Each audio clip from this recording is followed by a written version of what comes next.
کچھ خواتین کسی فوتگی والے گھر بھی جائیں تو واپس آ کر اس طرح تبصرہ کر رہی ہوتی ہیں کہ بیٹی نے تو نیا سوٹ ڈالا تھا، اسے تو دکھ ہی نہیں تھا۔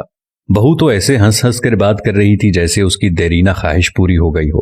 کوئی زیادہ رو رہا ہو تو اعتراض، کوئی صبر کر کے بیٹھا ہو تو مسئلہ، گھر صاف ہو تو تبصرہ، صاف نہ ہو تو تنقید۔ تمہیں کس نے حق دیا ہے دوسروں کو جج کرنے کا؟ کسی کا جوتا پہن کر جب تک خود نہ چلو تب تک اس کے چلنے پر اعتراض نہ کرو۔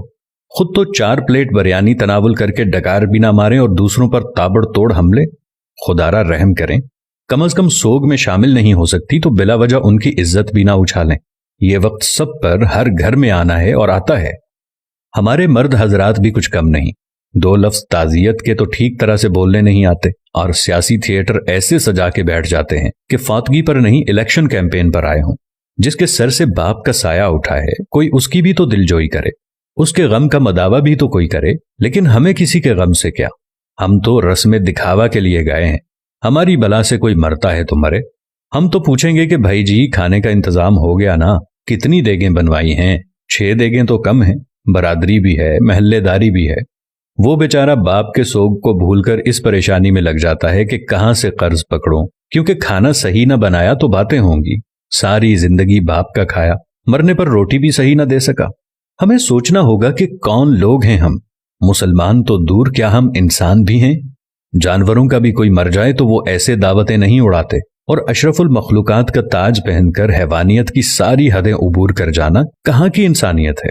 میں نے میت کے گھر میں ایسی آوازیں بھی سنی ہیں جو دیگ پر بانٹنے میں لگا ہوتا ہے اسے کہا جاتا ہے ذرا پلیٹ میں 4 بوٹیاں زیادہ ڈال دینا، وہ داماد بھی آیا ہے تو اسے کھانا دینا ہے۔ وہ بیٹی جو ماں یا باپ کی میت پر رو رو کر ہلکان ہو رہی تھی، جیسے ہی جنازہ اٹھتا ہے تو وہ سارا غم پس پشت ڈال کر کھانا تقسیم کرنے میں لگ جاتی ہے کہ سسرال والے بھی آئے ہیں، انہیں کھانا نہ ملا تو ساری زندگی باتیں سننے کو ملیں گی کہ تیرے باپ کی میت پر تو ہمیں کھانا بھی نہیں پوچھا کسی نے۔ میں نے اس بات پر بھی تبصرے سنے ہیں کہ سالن میں تو تری یعنی گھی ہی نہیں تھا، ہماری پلیٹ میں تو بس شوربہ ہی آیا۔ ہم بحیثیت معاشرہ ظالم بن گئے ہیں۔ خوشیاں تو کجا، ہم نے مرگوں کو بھی اپنے شریکے پورے کرنے کے لیے ایونٹ بنا لیا ہے۔ جب میں کہتا ہوں الہی میرا احوال دیکھ، حکم ہوتا ہے بندے ذرا نامہ اعمال دیکھ۔ کچھ سوال آپ کے ضمیر کے دروازے پر چھوڑ رہا ہوں۔ کیا ہم فطیدگی کے کھانے کا بائیکاٹ نہیں کر سکتے؟ کیا ہم بھوک لگنے پر بازار سے کھانا نہیں کھا سکتے؟ کیا ہم گھر میں ایسا اصول نہیں بنا سکتے کہ خاندان میں کوئی کسی کی فطیدگی پر نہیں کھائے گا؟ سوچئے گا ضرور۔